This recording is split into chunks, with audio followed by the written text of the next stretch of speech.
नमस्कार दोस्तों, स्वागत है आपका आपके अपने YouTube चैनल जीएस जीनियस में। जैसा कि आप स्क्रीन पर देख रहे हैं, पिछले कुछ समय से हम घटना चक्र दृष्टि नाम की जो समसामयिक करंट अफेयर्स की मैगजीन आती है, उसके अलग अलग सेक्शंस को आपके समक्ष प्रस्तुत कर रहे हैं। जो सेक्शंस तो इसमें काफ़ी बड़े बड़े हैं, लेकिन उसमें जो इम्पोर्टेंट जानकारी है, जो परीक्षा उपयोगी है, केवल वही आपके समक्ष छोटे छोटे वीडियो के माध्यम से प्रस्तुत किया जा रहा है। तो इसी क्रम में आज हम शरीर एवं स्वास्थ्य, इससे जो रिलेटेड वर्क हुआ है एक साल में पूरे विश्व में और भारत में, उसको हम आपके समक्ष प्रस्तुत करेंगे। तो इससे पहले कि मैं अपना वीडियो शुरू करूं, आपसे निवेदन है कि हमारे चैनल को सब्सक्राइब कर लीजिए, जिससे इसी प्रकार की जो लेटेस्ट जानकारी है वो आपके पास समय से आती रहे और आपकी परीक्षा में और ज़्यादा से ज़्यादा हेल्पफुल होती रहे। तो चलिए आइए शुरू करते हैं आज के वीडियो को। जो इसमें पहला पॉइंट है वो है MVABN। ये एम पॉक्स का अर्थात मंकी पॉक्स का पहला टीका विकसित किया गया है। विश्व स्वास्थ्य संगठन WHO ने वयस्कों में मंकी पॉक्स से निपटने के लिए पहले टीके के प्रयोग को मंजूरी दी है। इसका नाम क्या है? MVABN। ये अफ्रीका और उसके आसपास के क्षेत्रों में मंकी पॉक्स से निपटने के लिए एक प्रभावी उपाय होगा। और ये MVABN का निर्माण डेनमार्क स्थित बेवेरियन नॉर्डिया AS नामक कंपनी ने किया है। मूलतः इस टीके को अमेरिकी सरकार के सहयोग से चेचक के टीके के रूप में विकसित किया गया था। शुरुआत में इसे चेचक के टीके के रूप में विकसित किया गया था, लेकिन देखा गया कि मंकी पॉक्स में भी चेचक के ही प्रकार से जो है उसमें जो लक्षण आते हैं, तो उसको विकसित करके मंकी पॉक्स का टीका बना दिया गया। इसकी 2 खुराकें ली जाएंगी 18 वर्ष से अधिक लोगों के लिए इंजेक्शन के माध्यम से 4 सप्ताह के अंतराल पे, अर्थात 1 माह के अंतर पे। अगर एकल खुराक लेते हैं तो 76% प्रभावी है, 2 खुराकें लेने पर 82% प्रभावी है। और 14 अगस्त 2024 को WHO के महानिदेशक द्वारा कांगो लोकतांत्रिक गणराज्य व अन्य अफ्रीकन देशों में एम पॉक्स के जो बढ़ते प्रकोप थे, उसके कारण से अंतर्राष्ट्रीय चिंता का सार्वजनिक स्वास्थ्य आपातकाल घोषित कर दिया गया था, क्योंकि इस बात का डर है कि वो आगे पूरे विश्व में न फैल जाए। आइए देखते हैं ये एम पॉक्स अर्थात मंकी पॉक्स नाम की बीमारी है क्या। ये मंकी पॉक्स विषाणु मतलब वायरल एक डिजीज है जो वायरस से फैलता है। ये जूनोटिक रोग है, अर्थात जो किसी न किसी रोग पशु से मनुष्य में होता है और उसके बाद एक बार जब ये मनुष्य को हो गया तो मनुष्य से मनुष्य में फैलता चला जाता है। और ये जो मंकी पॉक्स का विषाणु है, इसको पॉक्स विरिडे परिवार है और वायरस है ऑर्थोपॉक्स वायरस नाम का जो है ये वायरस है। और सर्वप्रथम इस रोग की पहचान 1958 में शोध के दौरान एक साथ रखे गए बंदरों की आबादी में हुआ था। क्योंकि सबसे पहली बार जो रोग पता चला था वो बंदरों में मालूम चला था, इसलिए इसका नाम जो है मंकी पॉक्स रख दिया गया था। उसके बाद ये बंदरों से मनुष्यों में हुआ। जो ये मनुष्यों में सबसे पहला मामला मंकी पॉक्स का 1970 में कांगो लोकतांत्रिक गणराज्य में दर्ज किया गया था। 2022 में ये मंकी पॉक्स जो उसका नाम था, इसको बदल के एम पॉक्स कर दिया गया, क्योंकि मनुष्यों में भी ये फैलने लगा बहुत तेजी से। आइए अगला पॉइंट देखते हैं, हिलकॉल हैजा का टीका। ये भारत की न्यूज है। भारत बायोटेक इंटरनेशनल लिमिटेड ने एक नए टीके के लॉन्च की घोषणा की है, जिसका नाम है हिलकॉल। ये एकल स्ट्रेन ओरल हैजे का टीका है, अर्थात पोलियो के ड्रॉप की तरह लिया जाएगा। और इस टीके का विकास हिलमैन लेबोरेटरीज द्वारा प्रदत्त लाइसेंस के तहत हैदराबाद में भारत बायोटेक के द्वारा किया जाएगा। और ये 2 खुराकों में दिया जाएगा, 1 वर्ष से अधिक आयु के बच्चों के लिए उपयुक्त है। यह टीका प्रति वर्ष 2030 तक हैजा से संबंधित मौतों को 90% तक के कम करने में अपना योगदान दे सकेगा। ये जो हिलकॉल नाम का जो टीका ये बना है, इसके अतिरिक्त एक और टीका है इसी हैजे का, यूवीकॉल एस टीका। विश्व स्वास्थ्य संगठन अर्थात WHO ने हैजा के एक और नए ओरल टीके को अपनी सूची में शामिल किया है। ये दक्षिण कोरिया में यू बायोलॉजिक्स कंपनी लिमिटेड द्वारा लॉन्च किया गया है, अर्थात हिल कॉल। अगर प्रश्न आता है कि ये हिल कॉल क्या है, तो आप बता सकेंगे कि भारत में भारत बायोटेक द्वारा डेवलप किया गया ओरल हैजे का टीका है। मल्टीपल चॉइस क्वेश्चन में आ सकता है। अगला पॉइंट देखते हैं, मैट्रिक्स एम द्वितीय मलेरिया रोधी टीका। ये मलेरिया का टीका है और ये कोट डी आइवर, ये जो है ये विश्व का पहला देश बन गया है जिसने मलेरिया के टीके को अपने कार्यक्रम में शामिल कर लिया है।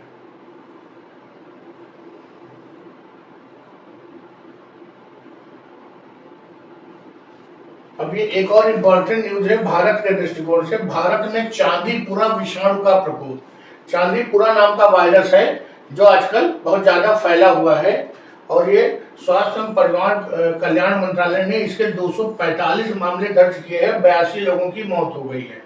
64 मामलों में चांदीपुरा विषाणु संक्रमित पाया गया है मरीज। यह एक स्थानिक है अर्थात एंडेमिक है, मतलब एक स्थान विशेष में फैलता है और इसमें, लेकिन ये पिछले 20 सालों में सबसे ज्यादा प्रकोप इसका देखने को मिला है। और देश में चांदीपुरा विषाणु के वर्तमान प्रकोप से सर्वाधिक जो प्रभावित क्षेत्र है वो गुजरात राज्य है। मानसून के मौसम में इसका विकास होता है। इस वायरस का पश्चिमी, मध्य और दक्षिणी भागों में छिटपुट मामलों में प्रकोप इसका देखने को मिलता है। यह मक्खियों, मच्छर और किल्ली जानवरों में एक कीड़ा होता है जो शरीर पर लगता है, रोग वाहकों द्वारा प्रसारित किया जाता है, मतलब मक्खी, मच्छर और किल्ली। और ये अधिकतर 15 वर्ष से कम आयु के बच्चों को जो है इन्फेक्ट करता है, क्योंकि छोटे बच्चों की जो इम्यूनिटी होती है वो कमजोर होती है। इसके कारण बुखार होता है, शरीर में ऐंठन होता है, कामा होता है और कुछ मामलों में मृत्यु भी हो सकती है। अब ये एक नया टीका बन गया है, डेंगू का नया टीका है, इसका नाम है क्यू डेंगा, अर्थात इंग्लिश में लिखा जाएगा क्यू डेंगा ऐसे। विश्व स्वास्थ्य संगठन WHO ने इस टीके का नाम क्यू डेंगा रखा है, इसको अपनी योग्यता सूची में शामिल कर लिया है। इस टीके का जो ओरिजिनल नाम है वो है टैक 003 और WHO से लाइसेंस प्राप्त करने वाला डेंगू का यह दूसरा टीका है। और उसको बनाया किसने है? जापान की टाकेडा फार्मास्यूटिकल कंपनी लिमिटेड ने इसको विकसित किया है। इसके पूर्व जो है WHO ने डेंगू के डेंगवैक्सिया नामक टीके को भी लाइसेंस प्रदान किया था। तो एक हो गया डेंगवैक्सिया और एक हो गया क्यू डेंगा, ये दो डेंगू के टीके हो गए अर्थात वैक्सीन हो गई। अब आइए डेंगू के बारे में जानते हैं। डेंगू एक विषाणु जनित अर्थात वायरल जो है डिजीज है, वायरस से पनपता है, लोगों में मच्छरों द्वारा प्रसारित होता है, मतलब मच्छरों के काटने से ये जो मनुष्य है वो इन्फेक्टेड हो जाता है। और मुख्यतः जो मादा मच्छर है, मुख्य रूप से एडीज इजिप्टी मच्छर, कई बार ये प्रश्न आ चुका है कि डेंगू किससे होता है, तो एडीज इजिप्टी नामक जो मादा मच्छर होती है उससे होता है, क्योंकि जो मादा मच्छर है वही मनुष्य को काटती है, क्योंकि अपने अंडों को के डेवलपमेंट के लिए उसे पोषण की जरूरत होती है जो उसे मनुष्य के खून से मिलता है। मुख्य रूप से डेंगू वायरस 4 प्रकार के हैं जो अलग अलग होते हुए भी आपस में घनिष्ठ रूप से संबंध है, अर्थात वो जो है 4 स्ट्रेन है डेंगू के। और काटता कौन है? एडीज इजिप्टी मादा मच्छर काटती है। अब आइए डेंगू का एक और टीका है जो स्वदेशी टीका है। भारत में पहली बार डेंगू के किसी टीके के तीसरे चरण का परीक्षण शुरू कर दिया गया है। यह भारतीय चिकित्सा अनुसंधान परिषद ICMR और पैनेसिया बायोटेक इन दोनों के द्वारा मिल करके इसका परीक्षण किया जा रहा है और टीके का नाम है डेंगी आल। स्वदेशी डेंगू टीका है और पैनेसिया बायोटेक इसका विकास करेगा। वर्तमान में भारत में डेंगू के विरुद्ध कोई एंटीवायरल उपचार उपलब्ध नहीं है, लाइसेंस प्राप्त टीका भी उपलब्ध नहीं है, अर्थात किसी और से भी हम लाइसेंस लेकर के नहीं बना रहे हैं। अब एक और जो टीका है मेन 5CV, ये मेनिंजाइटिस का 5-in-1 टीका है और WHO द्वारा मेनिंजाइटिस से निपटने के लिए 5-in-1 टीके को लॉन्च करने वाला नाइजीरिया विश्व का पहला देश बन गया है। ये मेन 5CV जो है ये नाइजीरिया में लॉन्च हुआ है और किसका टीका है? मेनिंजाइटिस का। और मेनिंगोकॉकस जो जीवाणु है, बैक्टीरिया है, ये उसके द्वारा मेनिंजाइटिस फैलता है। इसकी 5 प्रमुख स्ट्रेन हैं। ACWY-X के विरुद्ध ये प्रतिरक्षा प्रदान करेगा। ये मेनिंजाइटिस एक जो है गंभीर प्रकार का संक्रमण होता है, मतलब काफी गंभीर इन्फेक्शन होता है जो मस्तिष्क और रीढ़ की हड्डी मतलब नर्वस सिस्टम को प्रभावित करता है और उनकी सुरक्षा करने वाली जो झिल्लियां हैं उनमें सूजन का कारण बनता है। पूछा जाए मेनिंजाइटिस किस बीमारी अंग को जो प्रभावित करता है, तो ब्रेन और स्पाइन्स को, ठीक है ना। आगे देखते हैं ग्लोबल हेपेटाइटिस रिपोर्ट 2024। WHO द्वारा ग्लोबल हेपेटाइटिस रिपोर्ट 2024 जारी की गई और विश्व के 187 देशों में हेपेटाइटिस के मामले को जो है कवर करता है।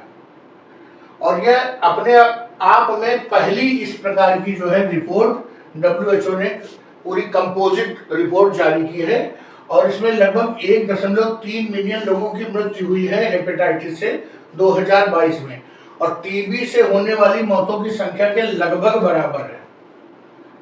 अगर 2022 में सर्वाधिक मृत्यु किसी बीमारी से हुई है तो कोविड की महामारी से हुई, उसके बाद टीबी से ज्यादा लोगों की मृत्यु हुई और तीसरे नंबर पे हेपेटाइटिस से हुई।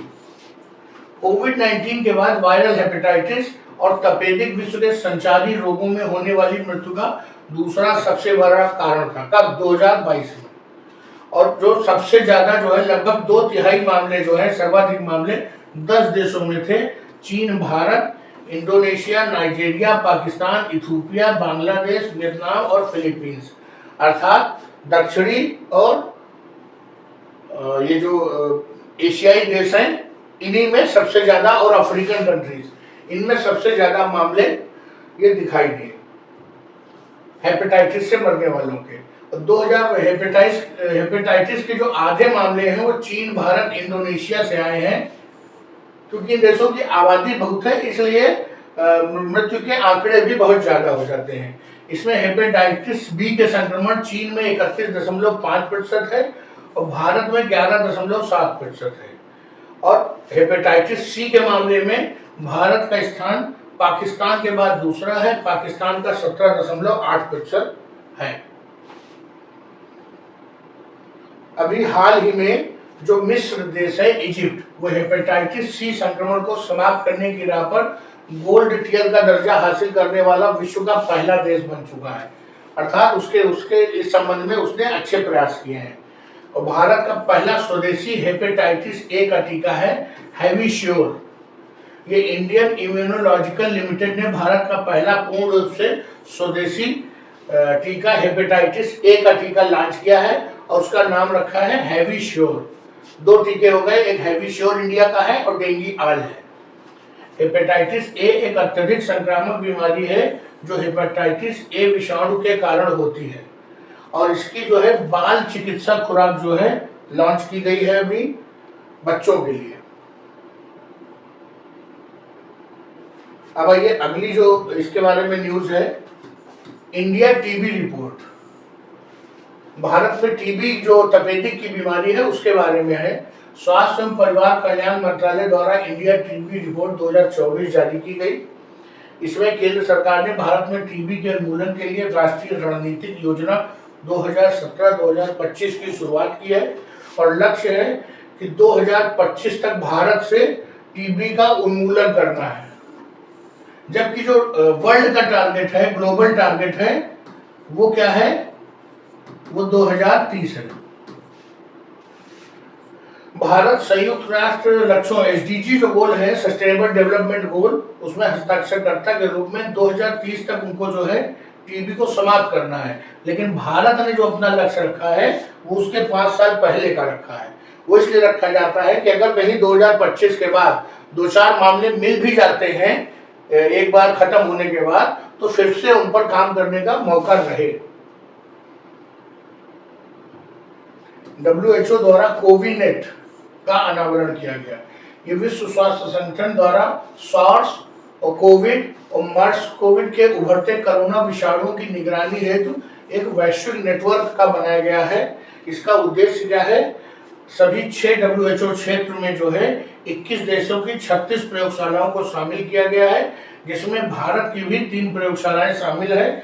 इनका जो काम होगा वो होगा कोविड और सार्स और जो ये जो बीमारियां हैं जो वायरल, इनके ऊपर निगरानी रखना और इनके बारे में रिसर्च करते रहना। केप वर्डे मलेरिया मुक्त हो गया है। केप वर्डे एक द्वीप है, द्वीप समूह है, वो मलेरिया मुक्त हो गया है। 12 जनवरी 2024 को WHO ने केप वर्डे, एक देश है, मलेरिया मुक्त देश के रूप में प्रभावित किया है। अब तक कुल 43 देशों को मलेरिया मुक्त घोषित किया जा चुका है। इसके पूर्व मॉरिशस 1973, अल्जीरिया 2019 इस क्षेत्र में मलेरिया मुक्त हो चुके हैं ऑलरेडी। ये केप वर्डे अटलांटिक महासागर में 10 द्वीपों का एक द्वीप समूह है। अब भारत में मलेरिया की क्या स्थिति है इसके बारे में जान लेते हैं। विश्व मलेरिया रिपोर्ट 2023 और भारत 2023 को 30 नवंबर 2023 को WHO द्वारा विश्व मलेरिया रिपोर्ट जारी की गई। इसमें 2022 में लगभग 249 मिलियन मलेरिया के मामले दर्ज किए गए और दक्षिण पूर्व एशिया में मलेरिया के कुल मामलों में 66% केस जो है वो भारत में ही होते हैं। अब ये अगली रिपोर्ट है वैश्विक तपेदिक रिपोर्ट। WHO ने तपेदिक रिपोर्ट 2023 जारी की है। यह रिपोर्ट 192 देशों और क्षेत्र, जैसे यूरोपियन यूनियन इस तरह का एक क्षेत्र है, वैश्विक जनसंख्या के 99% से अधिक टीबी मामले के आंकड़ों पर आधारित है। कोरोना वायरस बीमारी के बाद विश्व में सबसे संक्रामक रोग जिससे सबसे ज्यादा मृत्यु होती है वो टीबी है। और टीबी के बाद अभी मैंने आपको बताया था वर्ष 2022 में विश्व स्तर पर टीबी से ग्रसित लोगों की संख्या 7.5 मिलियन रही और 1995 से प्रारंभ की गई विश्व टीबी निगरानी के बाद टीबी से प्रभावित लोगों की संख्या सर्वाधिक इसी वर्ष दर्ज की गई है। पूरे विश्व में टीबी के 2/3 मामले भारत, इंडोनेशिया, चीन, फिलीपींस, पाकिस्तान, नाइजीरिया, बांग्लादेश और कांगो लोकतांत्रिक गणराज्य में है। सर्वाधिक मामले टीबी के भारत में 27% मामले भारत में ही पाए गए हैं। इस रिपोर्ट में भारत सरकार ने 2025 तक टीबी उन्मूलन का लक्ष्य निर्धारित किया है, जो टीबी उन्मूलन के वैश्विक लक्ष्य वर्ष 2030 से 5 वर्ष कम है। लेकिन वर्तमान दशा को देखकर लगता नहीं कि जो है 2025 तक भारत से टीबी का उन्मूलन हो जाएगा, क्योंकि अभी भी हम टीबी के मामलों में नंबर 1 है। भारत पोल्ट्री क्षेत्र एवियन इन्फ्लुएंजा से मुक्त। पेरिस, फ्रांस स्थित विश्व पशु स्वास्थ्य संगठन world organisation for animal health ने भारतीय पोल्ट्री क्षेत्र अर्थात जो मुर्गा, चूजा, अंडा ये सब जो क्षेत्र है अत्यधिक रोगजनक एवियन इन्फ्लुएंजा से मुक्त होने के भारत की घोषणा कर दी है कि अर्थात भारत में बर्ड फ्लू आदि जो बीमारियां हैं इससे मुक्त हो गया है। और ये कब घोषित किया? विश्व अंडा दिवस के अवसर पर घोषित किया। भारत अब अत्यधिक संक्रामक एवियन इन्फ्लुएंजा या बर्ड फ्लू से मुक्त हो गया है। ये बर्ड फ्लू, इन्फ्लुएंजा फ्लू ए विषाणु के संक्रामक होने के कारण बीमारी को संदर्भित करता है, अर्थात ये एक प्रकार का वायरल डिजीज है। तो मित्रों, ये जो हमारा शरीर और स्वास्थ्य सेक्शन में जो ये जानकारी दी गई थी, फैक्ट्स दिए गए थे और जो लेटेस्ट डेवलपमेंट दिए गए थे, उसमें बस इतना ही छोटा सा वीडियो है, लेकिन कई इंपॉर्टेंट रिपोर्ट है और भारत के विषय में काफ़ी कुछ डिटेल में कहा गया है। तो लेक्चर को समाप्त करता हूँ। उम्मीद करता हूँ कि आपने हमारा लेक्चर ऑलरेडी सब्सक्राइब कर रखा होगा। अगर नहीं सब्सक्राइब कर रखा है तो अभी भी कर लीजिए, कोई देर नहीं हुई है, और जिससे कि हमारे वीडियो आपके पास पहुंचते रहें। हमारा प्रयास आपको अच्छा लग रहा हो तो हमारे वीडियो को लाइक करिए, और आप चाहें तो हमारे उत्साहवर्धन के लिए 2 शब्द कमेंट्स में कह सकते हैं। धन्यवाद।